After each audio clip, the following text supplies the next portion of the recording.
खुलुमबाय दिनै मोनाबिलिनि खौरांफोरा जाबाय गिबि खौराङाव दङ तामुलपुराव एमएलए जलेन दैमारिनि खौरांगिरि मेल हाग्रामा महिलारिनि हेंथायै गोख्रों फिनजाथाय खालामदों तामुलपुरनि एमएलए जलेन दैमारिया थांनाय 4 डिसेम्बर खालाराव आसाम सोरखारनि गिबि मन्त्रि आइजो उद्यमिता अभियान हाबाफारिनि गेजेरजों आइजोफोरनो चेक राननाय हाबाफारियाव बिटिसिनि चिफ हाग्रामा महिलारिया आसामनि केबिनेट मन्त्रि इउजि ब्रह्मखौ सोंखारिनाय जाथायखौ लानानै गोख्रों रावजों फिनजाथाय होदों तामुलपुर बियाबनि एमएलए जलेन दैमारिया। बे समाव आसामाव बिजेपि, इउपिपिएल, एजिपि आरो बिपिएफ जथाय सोरखार दं। जथाय सोरखारनि हाबाफारियावनो आसामनि गिबि मन्त्रि डक्टर हिमन्त बिश्व शर्मानि सिगाङावनो हाग्रामा महिलारिया इउपिपिएल हान्जा आरो साहित्य एकाडेमि बान्था मोननो हानाय आसामनि केबिनेट मन्त्रि इउजि ब्रह्मखौ सोंखारिनाय जाथाया गनायथाव जायाखै होननानै खौरांगिरि मेल लानायनि गेजेरजों गोख्रोङै फिनजाथाय होदों तामुलपुर बियाबनि एमएलए जलेन दैमारिया।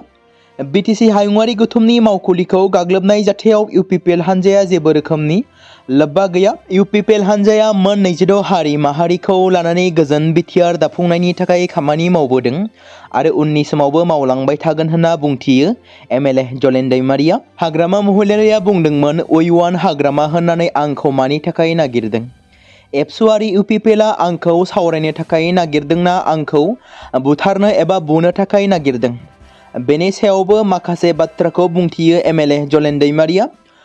আমাৰ কোনো মানুহক মাৰাৰ ইয়াত কথা আহি নপৰে। আমি ইউপিপিএল শান্তিপ্ৰিয় আৰু শান্তিক ভাল পাওঁ। প্ৰমোদ বড়ো ডাঙৰীয়াৰ নেতৃত্বত ইউপিপিএলে যেনেকা 5 বছৰ শান্তিত বিটিআৰখন চলালে, কিন্তু আমাৰ চৰকাৰ যোৱাৰ পিছতে ইয়াত বিভিন্ন অৰাজকতা সমস্যা অৰাজকতা পৰিৱেশবিলাক আমি দেখিবলৈ পাইছোঁ।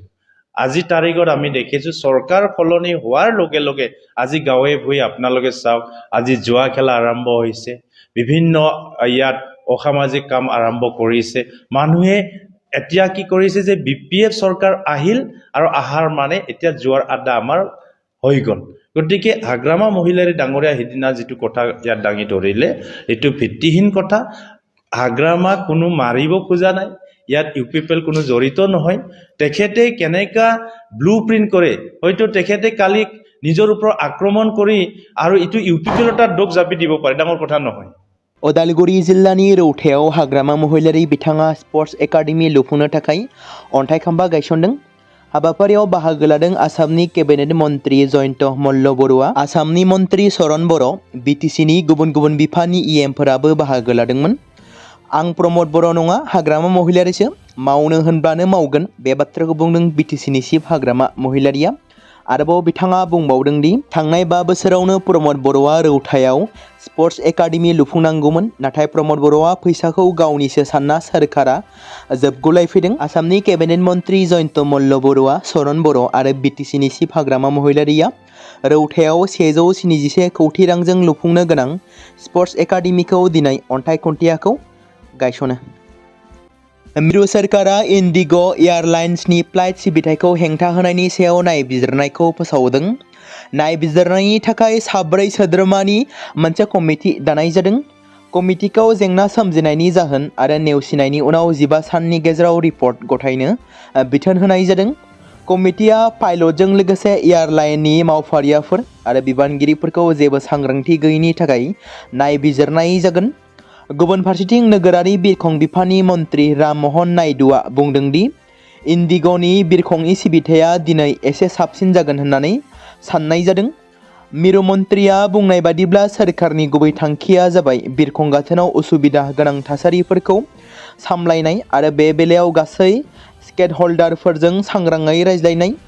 गोदान दिल्लीयाव खौरांगिरिफोरनि सिगाङाव श्री नायडु बिथाङा बुंदों दि नोगोरारि बिरखं बिफाना गासैबो बिरखंजों सोमोन्दो थागोन आरो एयारलाइन्सजों सोमोन्दो लाखिगासिनो दं।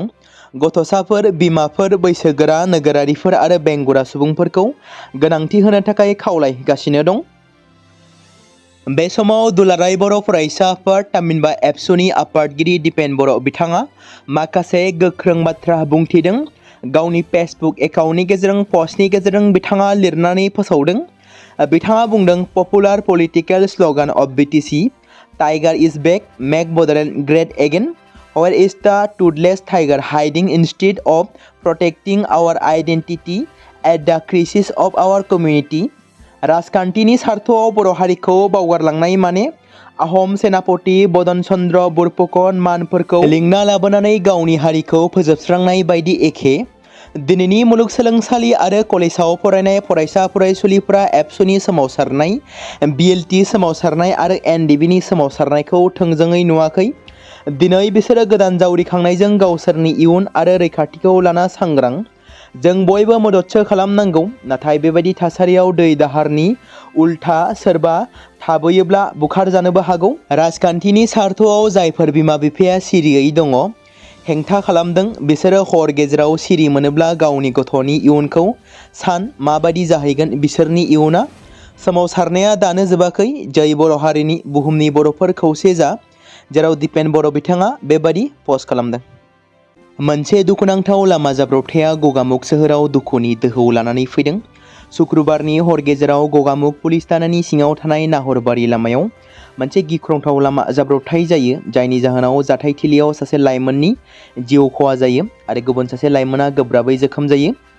जाथायनि बागै फोरमायनाय बायदिब्ला शुक्रबारनि हर गेजेराव गगामुगनि पारगाट गामिनि त्रिदिप देल आरो जन्मनि पेगुनि सासेल' फिसाज्ला अन्जल दलिया सालायबाय थानाय AS03 AB 1452 रेजिस्ट्रेशन गोनां गंसे गोथां गाबनि सुजुकी बलेन' गारिखौ लानानै गावनि लोगोजों न'आव फैफिनबाय थानाय समावनो कन्ट्रल खोमानानै लामानि माखासे बायफ्लेनानै थानाय दंफाङाव सौग्राव फैयो आरो गोब्राबै सौग्रावनायजों गारिया आबुङै बायफ्लेलाङो। सन्देह गोनां गोख्रै खारनाय गारियाव थानाय सानै लाइमोना गोब्राबै जोखोम जानायनि दान्दिसे उनावनो जायगानि लाइमोन अन्जल दलिया हरखाबै रुंसारि जायो। जाब्रबथायनि खौरांखौ मोननानै जायगानि सुबुंफोरा जाथायथिलियाव सहैनानै सानैखौबो रैखा खालामो आरो पुलिसनो खौरां हरो होनना फोरमायदों।